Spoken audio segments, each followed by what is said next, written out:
Ya, assalamualaikum warahmatullahi wabarakatuh. Sampurasun. Haturan wilujeng tepang deui dina channel Api Handy Official. Ya, dina dagat ayeuna urang sami-sami medar perkawis warta.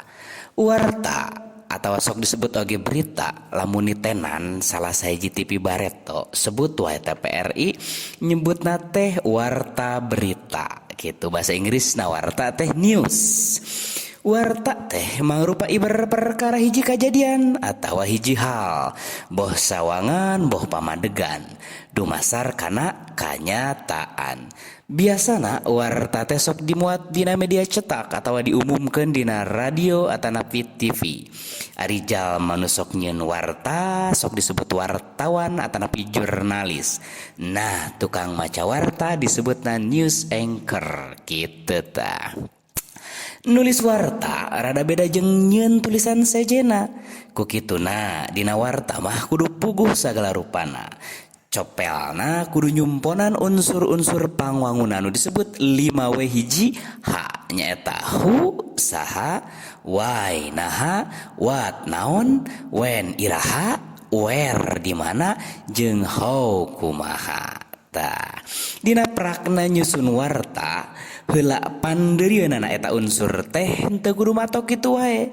Bisa wae dimimitian ku iraha, naon, di mana atawa nu sejena. Kitu tah. Warta teh beja dumasar kanyataan jeung fakta. Pikeun ngumpulkeun eta fakta aya tilu cara anu bisa dilakukeun nyaeta bisa ku paniten atanapi observasi, bisa ku cara wawancara jeung riset media atanapi dokumentasi. Ayeuna urang pedar hiji-hiji. Ku cara paniten nu dimaksud ku cara paniten nyaeta urang nitenan hiji kejadian atanapi kaayaan hartina observasi. Nu kaduana wawancara nyaeta ngawawancara hiji jalma atanapi tokoh atanapi inohong atanapi ahli nu dianggap apal kana perkara nu rek diwartakeun kitu. Salajeng na riset media atanapi dokumentasi nyaeta ngumpulkeun informasi ku cara macaan sumber nu geus aya tina sababaraha hiji media, boh koran, majalah atanapi nu sanesna. Kitu tah. Nah, ayeuna urang medar perkawis ajen warta. Warta anu ditepikeun teh kudu narik atanapi pikatajieun. Dina ilmu jurnalistik aya nu disebut istilah ajen warta atanapi nilai berita. Nyaeta nilai atanapi ajen anu kudu dicumponan sangkan hiji kejadian atau hiji hal bisa diangkat jadi warta. Kitu tah. Unsur-unsur ajen warta sapertos ieu dihandap. Nu kahiji aya nu disebut waktu atanapi timelines mangrupa ajen warta anu kabilang penting.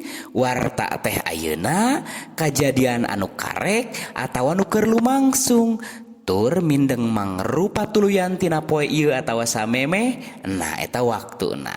Nu kadua aya patalina atanapi hubunganna jeung kahirupan balarea. Gitu tah tapi signifikan gitu tah. Nomor katilu aneh tapi the unusual kejadian anu aneh bakal narik minat anu maca gitu tah.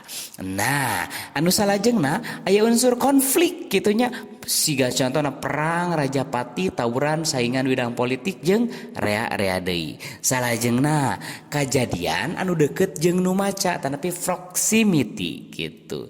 Nomor 5 hal-hal anu kasohor atanapi geus dipikawanoh kunu maca atanapi prominence.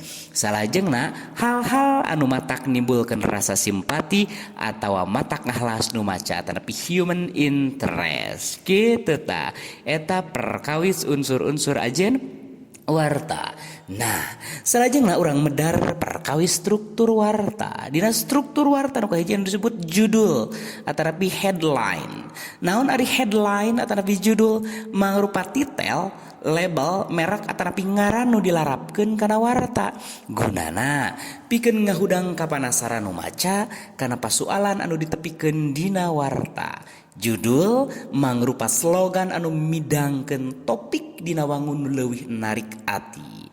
Nomor kedua anu disebut bubuka tanapi lead tanapi intro mangrupa alinea tanapi paragraf awal anu aya handapeun judul.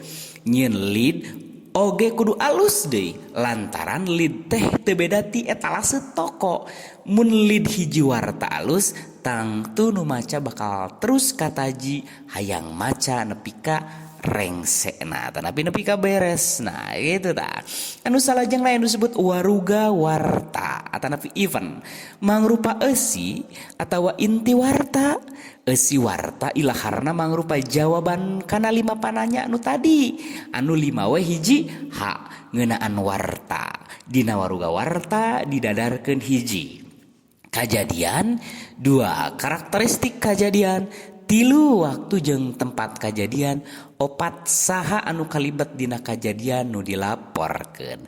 Lajeng nu nomor 4 pamungkas warta tanapi N mangrupa alinea atawa paragraf akhir minangka omongan langsung atanapi direct speak pikeun mungkas warta. Kitu rupina pedaran warta dina danget ayeuna. Di awal urang sami-sami medar perkawis pedaran warta, ajen warta, unsur-unsur ajen warta, struktur warta. Rupina sakitu pedaran warta dina danget ayeuna. Sakali disimkuring umaja kanggo sadayana ulah hilap like, comment, and subscribe channel Api Hendy Official. Tepang di dina pedaran-pedaran nu serjena cag